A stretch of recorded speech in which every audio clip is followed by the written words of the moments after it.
Olá, pessoal! Tudo bem com vocês? Bom dia, boa tarde, boa noite para vocês que me assistem de qualquer horário, de qualquer lugar. Hoje nós vamos estudar o capítulo 11, Roma, do livro A Caminho da Luz. Vamos começar. Capítulo 11, Roma, povo etrusco. Reconhecendo as dedicações ao trabalho por parte de todos os espíritos que haviam localizado na Itália primitiva, então dividida em duas partes importantes que eram Gália, Cisalpina e a Magna Grécia. Ao norte e ao sul da península, os prespostos e auxiliares de Jesus projetam a fundação de Roma, que se ergueu rapidamente, coroada de lendas numerosas para desempenhar tão grande papel na evolução do mundo. A esse tempo, o Vale do Pó era habitado pelos etruscos, que se viam humilhados pelas constantes invasões dos gauleses. De todos os elementos que formaram os ascendentes na Itália moderna, eram eles dos mais esforçados, operosos e inteligentes. Nas regiões da Toscana possuíram largas indústrias de metais, marinha notável, destacado progresso no amanho da terra e, sobretudo, sentimentos envolvidos que os faziam diferentes das coletividades mais próximas. Acreditavam na sobrevivência e ofereciam sacrifícios às almas dos mortos, venerando os deuses cujas disposições em cada dia presumiam conhecer através dos fenômenos comuns da natureza. Atormentados e desgostosos em face das lutas reiteradas com os gauleses, os etruscos decidiram tentar vida nova e, guiados indiretamente pelos mensageiros do invisível, grande parte resolveu fixar-se na Roma do porvir, que então nada mais era que um agrupamento de cabanas humildes e desprotegidas. Os povos ali na região da Itália, que formam a Itália de hoje, eles eram divididos ali daquela região, eles eram divididos em dois povos, um ao norte e um ao sul. O povo do norte é o povo da Galileia, o povo do sul era o povo da Grécia, certo? Como a gente viu ali no mapinha, eu vou colocar o mapinha ali de novo para vocês se localizarem aqui na Europa. E de todos os povos que hoje formam a Itália, e que com o passar dos tempos formou a Itália, os etruscos, eles eram os mais esforçados. Eles eram muito inteligentes e trabalhadores. Eles também eram bastante acompanhados pela espiritualidade. Cansados de estarem sempre sendo invadidos pelos gauleses, eles decidiram se instalar em Roma, é claro, guiados pela espiritualidade. Aqui é o mapinha da nossa Europa, olha lá ali, Roma. E essa parte que eu vou te mostrar agora é o Vale do Pó. E mais para frente eu vou te mostrar o mapinha mais antigo, mostrando o Vale do Pó aqui, tá bom? Isso é só para vocês se localizarem. Primórdios de Roma. Definida naturalmente pelo adensamento constante de população, a cidade mergulhou as suas origens numa corrente profunda de histórias interessantes e maravilhosas, onde as figuras de Enéas e de Rea Sílvia, de Rômulo e Remo, assumiram papel saliente e singularíssimo. A verdade, porém, é que os etruscos, em grande maioria, edificaram as primeiras organizações da cidade, fundando escolas de trabalho, transportando para aí as suas experiências mais valiosas dos outros povos, criando uma nova terra com seu esforço enérgico e decidido. Lá encontraram elas as tribos latinas raminenses, titíases e luceres, congregadas para a edificação comum, das quais assumiram a direção por largos anos, construindo os alicerces das realizações futuras. Quando Rômulo chegou, seus olhos já contemplaram uma cidade próspera e trabalhadora, onde fez valer a sua enérgica inteligência, mas não faltou a posteridade e gosto de ter-se-lhe uma coroa lendária e fantasiosa, chegando a se afirmar que sua figura fora arrebatada no carro dos deuses, com destino ao céu. Esses etruscos, eles formaram as primeiras escolas, as primeiras cidades, eles sozinhos, gente, não foi Rômulo e Remo que fundou a cidade. Quando Rômulo e Remo chegaram à cidade já estava formada por causa desses povos. Após a fundação de Roma, a cidade só crescia. E ela tinha muito da cultura da Grécia, de Atenas também, pela localização e pela mistura de povos. Lembra quando a gente estudou sobre os povos indo-europeus? Que eles foram um dos únicos que se misturavam, não só na fase primata, mas essa mistura continuou. Então, aonde eles passavam, eles levavam a cultura, eles levavam a educação e qualquer experiência que eles tivessem tido ali. E essas experiências e essa tecnologia, inteligência, cultura, essa influência religiosa, ela ia passando para de povos para povos. Eu vou colocar aqui também uma historinha curtinha sobre Rômulo e Remo para vocês conhecerem o mito de Roma. Aí vai uma historinha sobre Rômulo e Remo, a lenda da fundação de Roma. Você conhece a lenda que deu origem a uma das maiores civilizações da história? Hoje vamos conhecer a incrível história de Rômulo e Remo, os irmãos gêmeos que deram origem à cidade de Roma. A história começa com Réia Silva, uma sacerdotisa que, apesar de ter feito voto de castidade, dá à luz a 2 filhos do deus Marte, Rômulo e Remo. O rei Amulho, temendo que os meninos tomassem seu trono, ordena que eles sejam jogados no rio Tibre. Mas o destino tinha outros planos. Os gêmeos são salvos por uma loba, que os amamenta e os protege numa caverna chamada Lupercal. Criados por um pastor chamado Faustulo, os irmãos crescem fortes e valentes. Ao descobrirem sua origem real, decidem vingar-se e restaurar seu avô Numitor ao trono. Depois disso, Rômulo e Remo decidem fundar uma nova cidade. Mas aí começa o conflito. Os irmãos discordam sobre onde fundar a cidade e quem deve governá-la. A disputa acaba em tragédia. Rômulo mata Remo e, segundo a lenda, se torna o primeiro rei de Roma em 753 a.C. Ele dá seu nome à cidade, Roma. A lenda de Rômulo e Remo mostra como mitos e símbolos ajudam a construir a identidade de um povo. Influências decisivas. Desnecessária será a autópsia da história nos seus pontos mais divulgados e conhecidos, quando o nosso único propósito é esclarecer o entendimento do leitor quanto à direção do planeta que se conserva de fato no mundo espiritual, de onde o Cristo vela incessantemente pelo orbe e pelos seus destinos. Todavia, para fundamentar nossa asserção acerca das influências etruscas nos primórdios de Roma, somos levados a recordar a figura de Tarquínio Prisco, filho da Etrúria, que trouxe à cidade grandes reformas e inúmeras inovações em todos os departamentos de sua consolidação e do seu progresso. Lembrando, entre as suas muitas renovações, a construção da Cloaca Máxima e do Capitólio. Seu sucessor, Sérvio Túlio, era igualmente da sua família.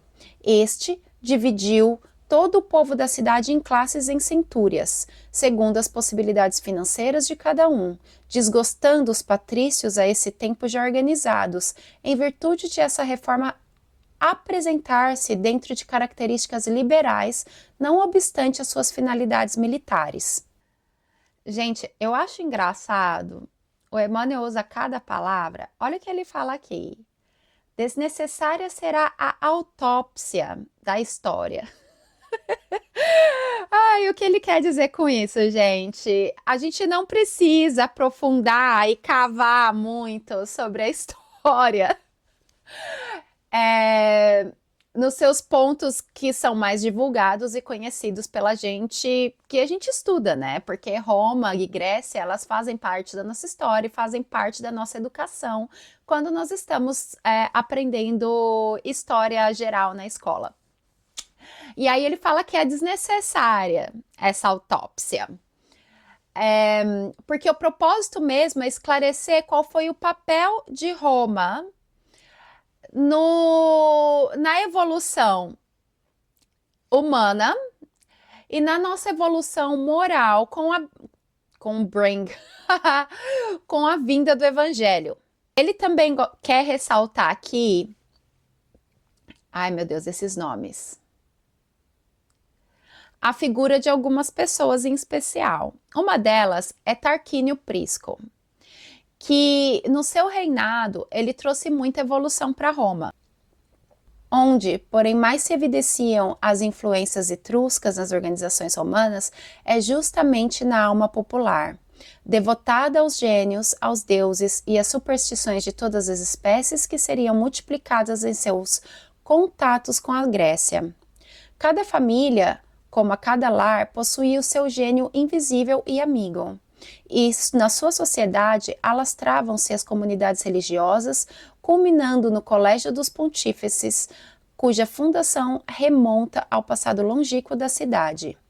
Esse colégio foi depois substituído pelo Pontífice Máximo, chefe supremo das correntes religiosas, do qual os bispos romanos iam extrair mais tarde o Vaticano e o papado dos tempos modernos. Os romanos, ao contrário dos atenienses, não procuravam muita indagação transcendente em matéria religiosa ou filosófica, atendendo somente aos problemas do culto externo, sem muita argumentação com a lógica, e foi por isso que, com a evolução da cidade, o Panteão, seu templo mais aristocrático, chegou a possuir mais de 30 mil deuses. Eles trouxeram muitas inovações sociais para Roma também. Eles dividiram a população em centúrios. E não só isso, eles dividiram a população e eles classificaram a população por quesito financeiro, como a gente hoje, né? Classe média, classe alta. E os patrícios, eles eram os nobres de Roma. E os plebeus era a maioria, comerciantes pequenos, que era a maioria de Roma, né, gente? O pobre é a maioria sempre. Outra coisa importante de afirmar aqui e da gente observar é que na Roma Antiga, eles não eram como a Grécia, Atenas, que ficava filosofando e que trouxeram muito conhecimento, óbvio. Eles eram mais práticos, mas por isso também eles acabaram endeusando tudo. Por exemplo, tudo que influenciava a natureza, ele era um deus. Mas adicionados aos deuses gregos, que eles mudaram o nome, que são os mesmos deuses de Roma. Então, eles veneravam muitos deuses. E que tudo bem, era o entendimento deles. Outra coisa que eles faziam dentro das casas sempre tinham um altarzinho, uma veneração para cada deus. Essa crença em vários deuses fundou o Colégio dos Pontífices, que hoje em dia é o Vaticano.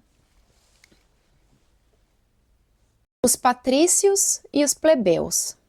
Depois dos últimos Tarquínios, que procuraram intensificar os poderes militares da realeza, proclama-se a República, que fica governada por 2 magistrados patrícios, assistido pelo Senado.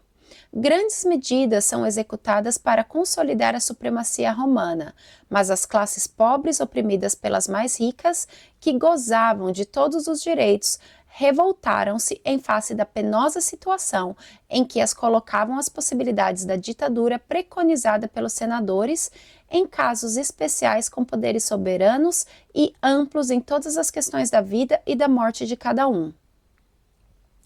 Inspirados pelas forças espirituais que os assistiam, os plebeus em massa abandonaram a cidade, retirando-se para o Monte Sagrado, mas os patrícios, examinando a gravidade daquela atitude extrema, enviam Menênio Agripa, cuja palavra se desincumbe com felicidade da diligência que lhe fora cometida, contando aos rebeldes o apólogo dos membros e do estômago, que constituem no mecanismo de sua harmonia o perfeito organismo de um corpo.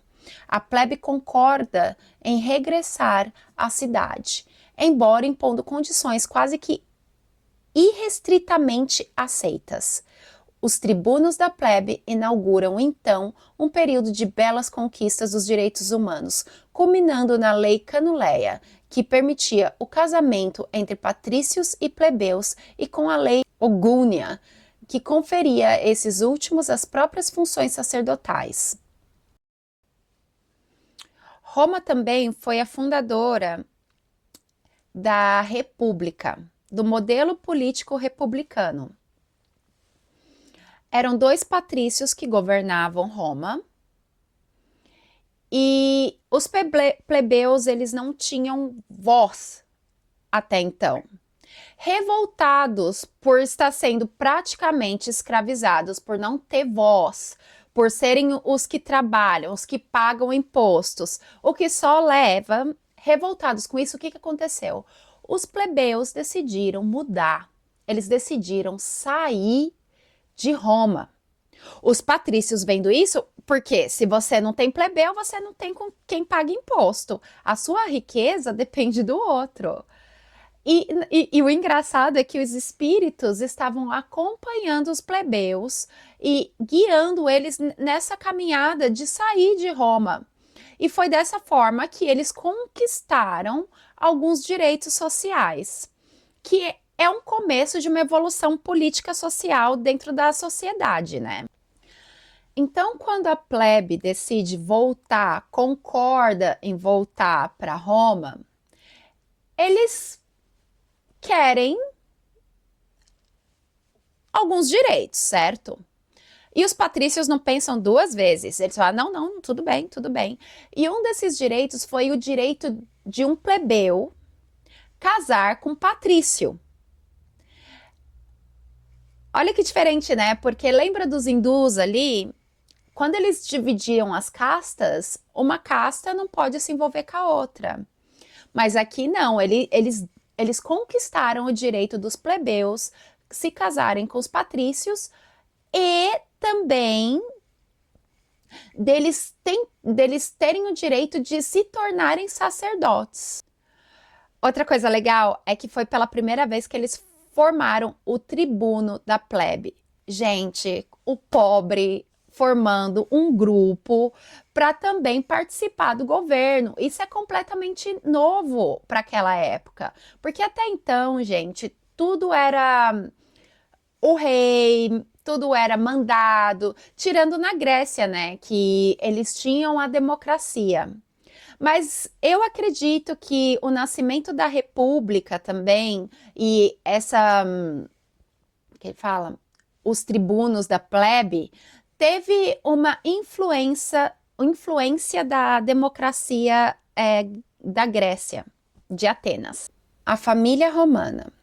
Muito poderíamos comentar à margem da história, mas outros são os nossos fins, considerando-nos nos dever de salientar aqui as sagradas virtudes romanas na instituição do colégio da família e em muitas circunstâncias superior ao da própria Grécia, cheia de sabedoria e beleza. A família romana, em suas tradições gloriosas, está constituída no mais sublime respeito às virtudes heróicas da mulher e na perfeita compreensão dos deveres do homem, ante aos seus sucessores e aos seus antepassados. Lembrando-nos de Roma no seu aurelo período de trabalho, enche-se-nos o olhar de lágrimas amargas, que gênio maldito imiscuiu-se nessa organização sublimada em seus mais íntimos fundamentos, devorando-lhe as esperanças mais nobres, corrompendo-lhe os sentimentos, relaxando-lhe-se as energias. Que força devastadora derrubou todas as estátuas gloriosas de virtude. Debalde a mão misericordiosa de Deus desceu sobre a sua fonte, levantando-a de quedas tenebrosas antes dos tristes espetáculos do seu arrasamento. Os abusos de poder e de liberdade dos seus habitantes fizeram no ninho do amor e do trabalho um amontoado de ruinarias, afundando-o num mar de lodo sanguinolento. Aqui na família romana, Até então, a espiritualidade estava muito feliz com Roma, porque eles tinham uma concepção de família, eles empoderaram também a mulher estava sendo mostrada também como uma heroína, não sendo só submetida a um sistema político patriarcal. Gente, a energia feminina não tem esse de a mulher é melhor ou o homem é melhor ou a energia feminina é melhor que a masculina. Nós somos todos compostos por energia feminina e masculina. Nós precisamos dos dois para nos balancear. E, e ali em Roma, eles não tinham, eles endeusavam as mulheres, tinha mulheres heroínas, e que é muito importante para a sociedade. A gente às vezes fala, não tem nada a ver, qual a diferença que faz? Mas se você for ver, gente, é como, imagina se todos os heróis que passassem na TV fossem homens. A criança, a mulher, ela assiste aquilo, ela nunca vai pensar que ela poderia também ser essa pessoa, porque ela não consegue se identificar. Agora, se você coloca uma mulher ali, uma superwoman, uma supermulher, é totalmente diferente, porque você pensa, eu posso ser que nem ela, eu posso ser forte que nem ela também. O que é muito importante também para a sociedade, mulheres fortes, gente, porque depois, assim, os homens estavam sempre indo para a guerra. As sociedades ficavam, como eu posso dizer, os homens morriam, a densidade demográfica masculina diminuía de tempos em tempos, porque eles estavam indo em guerra. E quem que acabava cuidando e reestruturando essas cidades novamente eram as mulheres. Mas olha como é engraçado. Apesar disso, a nossa sociedade continuou sendo patriarcal. Apesar de sociedades serem destruídas, menos homens e mulheres criando esses homens e trazendo ela sendo maioria por um bom tempo, até a população se equilibrar de novo, balancear entre homem e mulher, a sociedade continuou sendo patriarcal. É o famoso elefante, né, gente? O elefantinho bebê. Você coloca o elefantinho bebê, você coloca uma algema nele e coloca numa árvore. Quando ele é bebezinho, ele não consegue sair, porque ele não tem força. Você coloca ali no tronco, ele não tem força para tirar. Ele cresce, ele fica forte, ele é totalmente capaz de destruir aquela algema, mas porque ele, ali na cabecinha dele, ele não vai conseguir, porque foi desse jeito que ele foi ensinado desde pequeno, ele não tenta, ele fica sempre preso ali, mesmo tendo a força que ele tem. Nesse capítulo também, olha o que o Emmanuel, ele fala, né? O que aconteceu com Roma? Por que Roma se afundou? Que gênio maldito destruiu, influenciou Roma. Roma estava indo tão bem. O que aconteceu para Roma acabar? E aqui ele mesmo responde, gente. O abuso do poder e da liberdade dos seus habitantes fizeram do ninho do amor e do trabalho um amontoado de ruinarias, afundando-o num mar de lodo sanguinolento. O que acontece na história, quando a gente estuda história, é que Roma queria expandir. Eles tinham um exército muito forte, eles queriam expandir, começaram a fazer guerra com todos os países vizinhos, começaram a matar, escravizar aquelas pessoas que estavam ali, que eram de outras populações, que não tinham nascido em Roma, a agregar aquelas cidades, e aquele poder, aquela ambição, foi destruindo aquela sociedade. As guerras e a maioridade terrestre.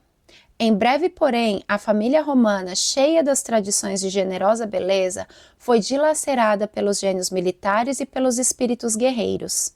O progresso incessante da cidade formava a tendência geral ao expansionismo em todos os domínios. Entretanto, os pródromos do direito romano e a organização da família assinalavam o período da maioridade terrestre. O homem, com semelhante conquista, estava a desferir o voo para as mais altas esferas espirituais. As legiões magnâmicas do Cristo aprestam-se para as últimas preparações de seus gloriosos caminhos na face do mundo. O Evangelho deveria chegar como a mensagem eterna do amor, da luz e da verdade para todos os seres. Com as guerras, aquela cultura familiar, cheia de graça, de colaboração, de fraternidade, deixa de existir.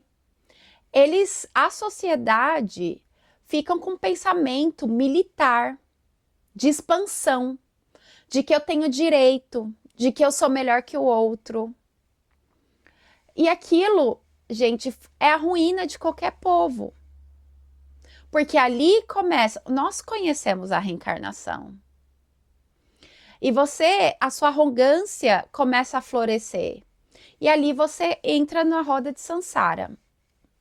E você reencarna como um patrício, como um romano, depois você desencarna, aí você encarna como escravo, aí você, com raiva, encarna como romano, encarna.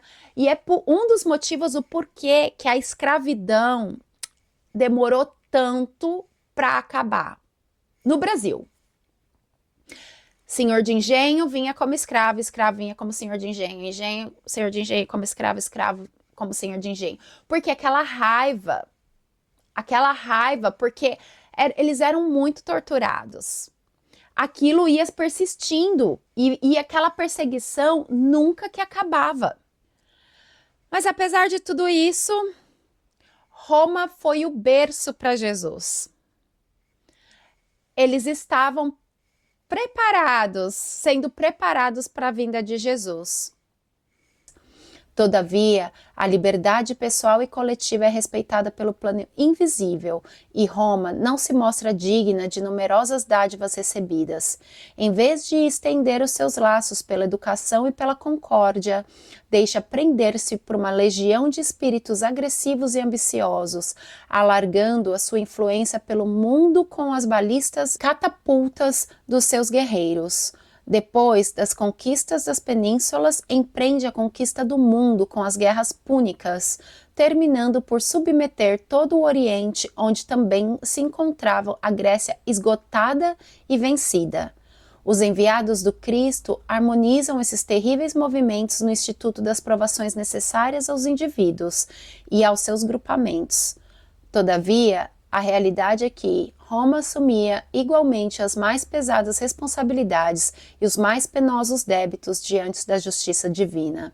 Suas águias vitoriosas cruzam, então, todos os mares. O Mediterrâneo é propriedade sua e o Império Romano é o império do homem, ouvindo-se a voz diretora de um só homem para quase todas as regiões povoadas da terra. O plano espiritual, eles não podiam interferir no livre-arbítrio dos romanos. Se eles queriam fazer guerra, eles queriam fazer guerra. Mas aquela violência crescente, a arrogância, a sede pelo poder crescente na sociedade romana começou a preocupar os espíritos. E Jesus, porque tudo estava sendo preparado, desde a Grécia ali, desde sempre, né? Mas eles estavam sendo preparados porque estava perto da vinda de Jesus já. E com a cabeça mais expandida, as pessoas conseguiriam absorver o conhecimento de Jesus, do Evangelho, com mais facilidade. Mas você voltando para um ato primitivo, que era a guerra, a violência, ficaria mais difícil. Jesus se preocupando com isso e a espiritualidade, eles se reuniram para começar a planejar, a vir e a tentar controlar o que estava acontecendo em Roma. Porque Jesus estava vindo. Ele tinha que passar a palavra do evangelho. Ele tinha que conseguir. Aquilo tinha que pelo menos entrar na cabeça de algumas pessoas. Nas vésperas do Senhor. As forças do invisível, porém, não descansaram. Muitas lágrimas foram vertidas no alto em vista de tão nefastos acontecimentos. O Cristo reúne as assembleias de seus emissários. A terra não podia perder a sua posição espiritual depois das conquistas da sabedoria ateniense e da família romana. É então que se movimentam as entidades angélicas do sistema nas proximidades da Terra, adotando providências de vasta e generosa importância. A lição do Salvador deveria agora resplandecer para os homens, controlando-lhes a liberdade com a exemplificação perfeita do amor. Todas as providências são levadas a efeito. Escolhem-se os instrutores, os precursores imediatos, os auxiliares divinos. Uma atividade única registra-se então nas esferas mais próximas do planeta, e quando reinava Augusto, na sede do governo do mundo, viu-se uma noite cheia de luzes e de estrelas maravilhosas. Harmonias divinas cantavam um hino de sublimadas esperanças no coração dos homens e da natureza. A manjedoura é o teatro de todas as glorificações da luz e da humildade. E enquanto alvorecia uma nova era para o globo terrestre, nunca mais se esqueceria o Natal, a noite silenciosa, noite santa. Apesar de Roma estar vibrando mais baixo, né? Porque fazendo guerra, escravizando, esquecendo da fraternidade, todo aquele trabalho que Cristo começou com os emissários de luz, tudo aquilo sendo, nossa, sendo, como eu posso, tudo aquilo sendo destruído, não completamente, mas sendo destruído de alguma forma. Cristo, mesmo assim, ele tinha que vir. E apesar da tristeza de estar vendo tudo isso, ele veio, gente. Ele veio para nos trazer a palavra. E o que tornou as coisas mais difíceis, tanto para ele quanto para a gente, né? Que até hoje nós, de alguma forma, gente, nós pagamos pelos que nós fizemos com ele. Às vezes eu fico pensando, né? Hoje eu tô aqui, eu não consigo me associar a Roma, a eu jogando pedra no Cristo. Mas, gente, quanto tempo nós viemos reencarnando? Eu posso ter sido uma dessas pessoas que jogou pedra em Cristo. E eu ainda tô aqui, entendeu? E ele perdoou a gente, a nossa ignorância. Gente, é impossível. Toda vez eu choro. Mas eu vou deixar isso, gente, pra a gente refletir. Eu gosto de refletir sobre como Cristo agiu. E mesmo sabendo de todas as nossas dificuldades, o que ele foi capaz de fazer com a gente, e é isso que me emociona. Sabendo das nossas dificuldades, sabendo do nosso livre-arbítrio, sempre nos respeitando, ele deu a sua vida por nós. Não para acabar com os nossos pecados, para limpar os nossos pecados, mas para servir de exemplo, para fazer com que nós sigamos o seu evangelho, que é a luz, que é a única luz que nós temos até hoje. Mas é isso, gente. Esse foi mais um estudo de hoje. Eu fico toda emocionada, sempre. Eu peço para que vocês deixem o seu joinha, subscribe, por favor, porque assim o canal vai crescendo. Eu tô muito feliz que eu tô melhorando aos pouquinhos. Eu já te falei, até o 24 eu vou estar eu vou estar profissional, tá bom? Que vocês tenham uma ótima semana, um ótimo mês e uma ótima noite. Beijo.